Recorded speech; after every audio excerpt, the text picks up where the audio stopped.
میں شمع محفل سر سید روشن ضمیر قاسمی سے التماس کرتا ہوں کہ وہ آیا اپنے خیالات کا اظہار کریں.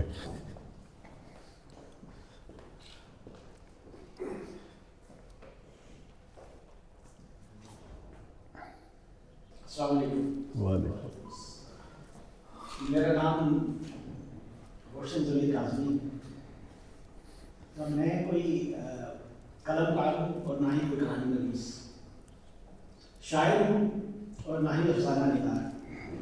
علم بھی بس واجبی صاحب اور اب صاحب اس کا تو پوچھے ہی مت. گزشتہ 30 سال سے میری زوجہ محترمہ بھی اس کی تلاش ہے مگر ابھی تک کامیاب نہیں ہو سکی. مگر ان سب باتوں کے باوجود آج آپ سب کے سامنے یار دیدار عاطف کے حکم پر آپ سب اہل دل کے سامنے ٹامک ٹوئی مارنے حاضر ہوں. آج سے پہلے فکری نے ایسی رسالت کی کمی کو کوشش کی ہے اور نہ ہی آپ سب جی بکار حضرات سے صبر اور برداشت کی ہوئی ہے. عاطف سے میرا تعلق اتنا ہی قریب ہے جتنا کہ میں خود یہاں موجود ریاضی دان سائنسدان حضرات سے درخواست ہے کہ برائے مہربانی اس فکرے کو محض فلسفیانہ اصطلاح ہی سمجھیں اور اندازہ آئے ان سے گریز دیں. سینٹرل ماڈل اسکول کی سرخ اینٹوں کی عمارت میں موجود پایا یہ تحریر پی اے ایف کالج سے 2000 اور پھر اکیڈمی میں پروان چڑھتا ہوا آج تک ہے اور مجھ جیسے قدامت پسند کے لیے اتنا ہی اہم اور قابل فخر ہے جیسا محکمہ آثار قدیمہ کے لیے تاریخی عمارات. تو صاحب جب بھی عاطف صاحب آسٹریلیا سے تشریف لاتے ہیں تو ہم بھی تعلق کی اس قدیم عمارت کی کسی ٹوٹی ہوئی اینٹ کسی ٹپکتی ہوئی چھت یا کسی گرتے ہوئے ستون کی مرمت اور رسائش کے لیے حاضر ہو جاتی ہے. اس دفعہ کا معاملہ کچھ عجیب ہے. آج کی یہ محفل قرآن کے منتشر کے قصے کہانیوں افسانوں اور عاطف کی زندگی کے ذاتی تجربات کے ذکر کے لیے برپا کی گئی ہے اور مجھ ناچیز کو بھی اظہار خیال کا حکم ہے. حضرات یہ قصے کہانیوں میں کیا شے ہے؟ ماں کی گود میں لوری کی مدھم آواز، نانے کی گرم گوش میں بیٹھے مونگ پھلیاں کھاتے چندہ ماموں کے قصے سننا، گرم رضائی میں لیٹے ناول پڑھنا کس قدر رومان پرور اور مقناطیسیت سے بھرپور ہوتا ہے. کسی قصہ گو سے افسانہ سننا، الفاظ کا چناؤ لہجے کا زیر و بم ایسا مضبوط کر دے کہ آپ کو ماحول سے بے خبر ہی کر دے، ایسا جکڑ دے کہ آپ کہانی میں ڈوبتے ہی جائیں. وہ دل چاہے کہ ڈوبتے ہی جائیں گہرے اور گہرے. اور صاحب اس نشہ آور بھنور سے کبھی بڑی آپا نے نکالا تو کبھی مرحومہ والدہ محترمہ نے. اور ان ریسکیو آپریشنز کے نشانات اکثر اوقات کچھ روز تک پشت پر جلن کی صورت میں اپنی موجودگی کا پتہ نہیں دیتے رہتے.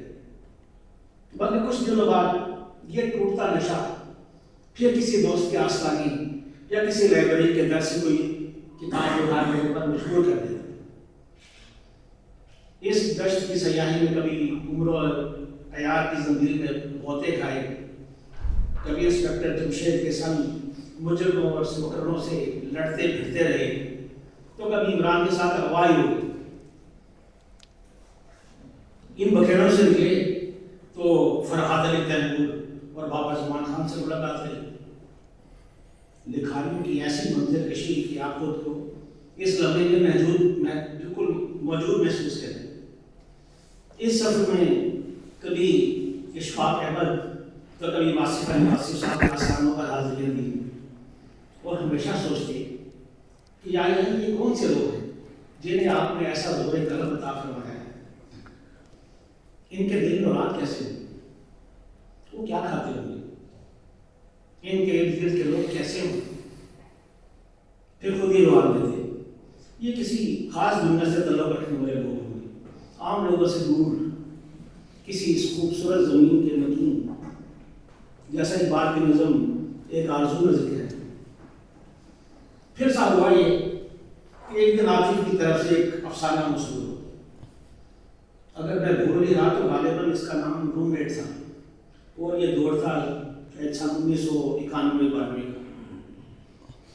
یہ دو روم میٹس کے تعلق کے بارے میں تھا، ایک دوسرے سے لو اینڈ ہیٹ، پھر دوستی، اور پھر ہر دوستی کی پروڈکٹ یعنی آرام اور سکون کی بربادی، اور پھر اسی بربادی پر ہی خوشی محسوس کرنا۔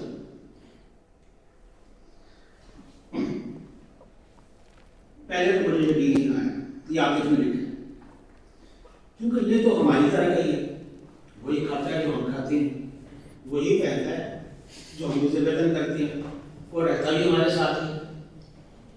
یہ ایک انتہائی عجیب بات تھی، وہی شاندار انداز تحریر جو آپ کو جکڑ لے تو چھوڑے، ایسے جملے جو آپ کے ذہن میں نقش ہو جائے، جیسا کہ اسی افسانے کا ایک جملہ کورس میٹس کے بارے میں، جس میں عاطف صاحب فرماتے ہیں کہ کورس میٹ بھی آپ کے بھائی ہوتے ہیں، کیونکہ یہ جانب اللہ ہوتے ہیں، اور ان کے سلیکشن میں بھی آپ کا کچھ عمل دخل ہے۔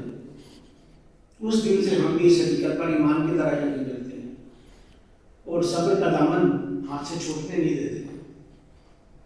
قرآن کے منتشر کا مطالعہ بھی ایک عجیب تجربہ رہا، زندگی کی طرح، کبھی ہنسی آئی تو کبھی آنسو، کبھی درد محسوس ہوا تو کبھی خوشی، کبھی آپ ہی کے دیے روشن ہوئے تو کبھی خود اپنے آپ سے کچھ عہد و پیمان باندھنے پڑے۔ عاطف کے کرداروں میں اپنے کردار کو کئی دفعہ منہ کے بل گرتے دیکھا تو کبھی امید کی روشنی میں نہاتے۔ ہر کہانی، ہر افسانہ ایسا خوبصورت اور نفیس جیسے انگوٹھی میں چمکتے نگینے، جیسے حسین موتیوں کا پرویا ہوا ہار۔ میرے خیال میں ایک خوبصورت تحریر کی نشانی یہ بھی ہے کہ کہانی پڑھتے پڑھتے رک جائے، چند مہینے پیچھے جائے، دوبارہ پڑھے، غور کرے کہ لکھاری کیا پیغام دینا چاہتا ہے، کون سا سب ان الفاظ میں چھپا بیٹھا ہے، کیا اسرار ہے جو بے حجاب ہونے کو بےتاب ہے۔ قرآن کے منتشر کے سفر میں مجھے قدم قدم اس دلچسپ تجربے سے گزرنا پڑا، ایسا ہی جیسے اشفاق صاحب یا بانو قدسیہ صاحبہ کی تحریروں میں تھا۔ اللہ، تو کیا اشفاق صاحب، بانو قدسیہ، آصف علی واصف بھی ہم لوگوں کی طرح تھے، ہمارے عاطف کی طرح؟ شاید ہاں، شاید نہیں، یا اللہ پھر وہی بے یقینی، مگر اب یہ بے یقینی پہلے سے کم ہے، پہلے سے بہت کم ہے۔ اقبال نے بھی کیا خوب کہا ہے، انوکھی وجہ ہے زمانے سے نرالے ہیں، یہ عاشق کون سی بستی کے یارب رہنے والے ہیں۔ عاطف بھی ایسے ہے، پڑھائی میں اچھا، جوانی میں بہترین ایتھلیٹ، اپنے بھائی کے نام پر قائم ذرائع ٹرسٹ سے انسانیت کی خدمت میں مصروف، یونیورسٹی کی پروفیسری کے ذریعے طالب علموں میں علم بانٹنے والا، کہانیاں لکھنے والا، اور یاروں کی محفل میں خوب لطیفے باز۔ آخر میں یہی ہوگا کہ